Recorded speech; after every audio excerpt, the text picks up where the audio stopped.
Hey everyone, it's me, Andrew, from that show Beta64, and this is Andrew64, my channel where I still don't know what in the world I'm doing, but I'm trying to figure something else because we've already hit like 4,000 plus subscribers, and let's create some content. And today, I've got some content for you.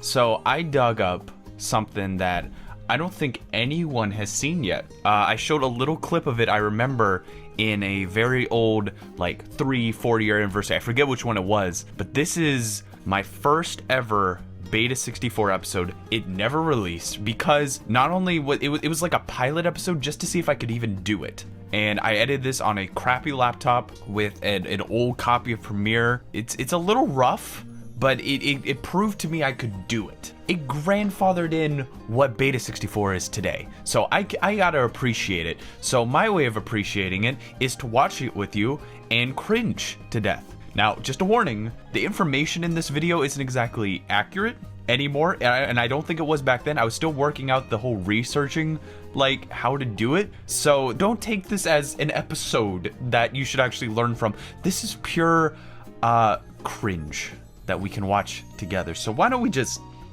get started? So let's see how much I remember. The classic old Beta64 logo. Get ready for my classic voice. The Nintendo 64 was and still is. Excuse me, could you speak up? People have been like, hey Andrew, why does your voice sound different and quieter and stuff in earlier videos? It's because I was young and I was nervous and I was quiet and an introvert. I've gotten a lot more, hey folks, how's it going? No. The Nintendo 64 was and still is one of the most revolutionary consoles ever made. In fact, it was so revolutionary that its controller required half a page on just how to hold it. Now that's what I call smarts.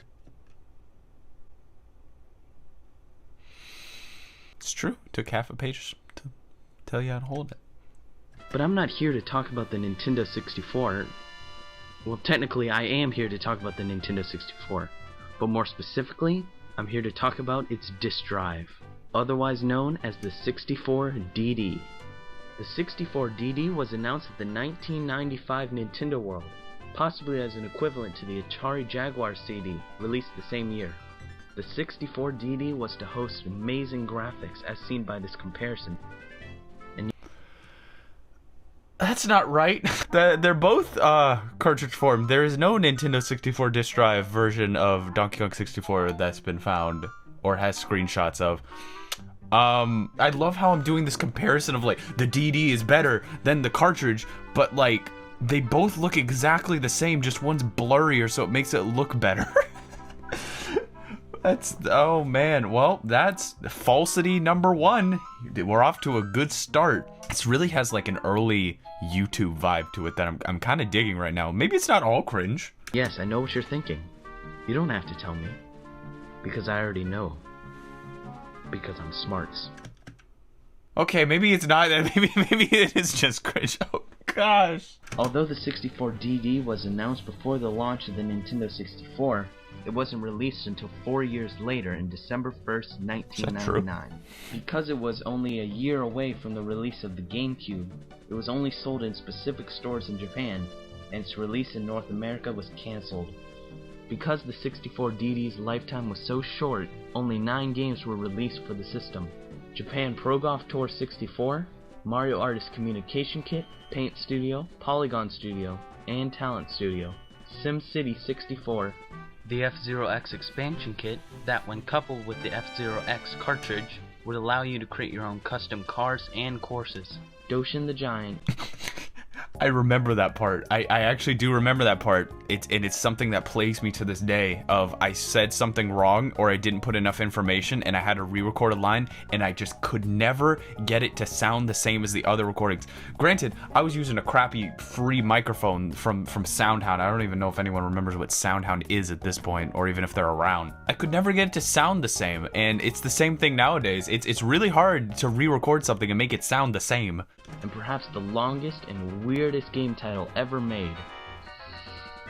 Doshin the Giant, rescued from the front by toddlers that tinkle at the large meeting hall. Otherwise known as Doshin the Giant 2. Although only 9 games were Now that's funny. released for the 64DD, tons more were proposed, such as Banjo-Kazooie 2, Final Fantasy 7, Fire Emblem 64, Mother 3, Mother 3.5 as an add-on to Mother 3, Really? Super Mario 64 2, Super Mario RPG 2, See, once again, don't take this literally, because I don't actually know. I don't know. It's been so long. later becoming Paper Mario, Ultra Donkey Kong, released as Donkey Kong 64 in cartridge form, Zelda 64 as the well-known Ocarina of Time, Ocarina, you say? Zelda as an expansion kit to the Ocarina of Time, Zelda, an expansion kit to Ocarina of Time. Yeah, this is why I started learning Japanese. This is why it's that and Sakura in my Smash Brothers video. Oh my goodness. and Zelda Gaiden, released as The Legend of Zelda Majora's Mask. Gaiden! Perhaps one of the coolest things about 64DD was RandNet DD. RandNet DD was a service that was included with the 64DD that allowed users to browse the internet, play battles against their friends online, watch other players play online, beta test sample levels for upcoming games, use online message boards and email with other users, swap messages with game programmers and producers, check online sports scores, weather and news, listen to music, and create custom avatars to interact with other users. This service only costed 2,500 yen a month, which is the equivalent of $30. 2,500 yen. I mean, isn't that more like 25? You know what? No, I'm nitpicking here. I'm nitpicking. But I will say, RandNet DD was really freaking cool. Dang. Sadly, RandNet DD wasn't doing well. So in February of 2001, it was discontinued. Nintendo bought back all RandNet related hardware and gave users free subscriptions until the service was officially offline. It's sad to see that the 64DD was so short-lived. It looks like an amazing piece of hardware that, if released in North America, could have made a huge impact on our video gaming of today. But that's it about 64DD. Thanks for watching Beta64. Really? You think it'd make a major impact? I mean, the GameCube came out after. You think so, young Andrew? Also, the music is now blasting. Man. But you know what? It wasn't that bad. Man, it really does have that old, like, YouTuber vibe to it. Like YouTube back in early, 2010, 2011. It's a throwback. It's definitely a throwback. It's not as bad as I thought it would be.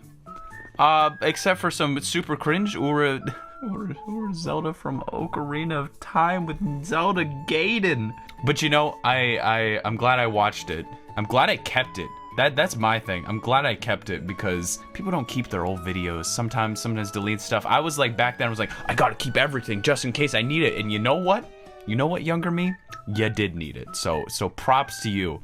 Well, thank you all for watching. I don't know if this was good content, but it might have been. Leave a comment below.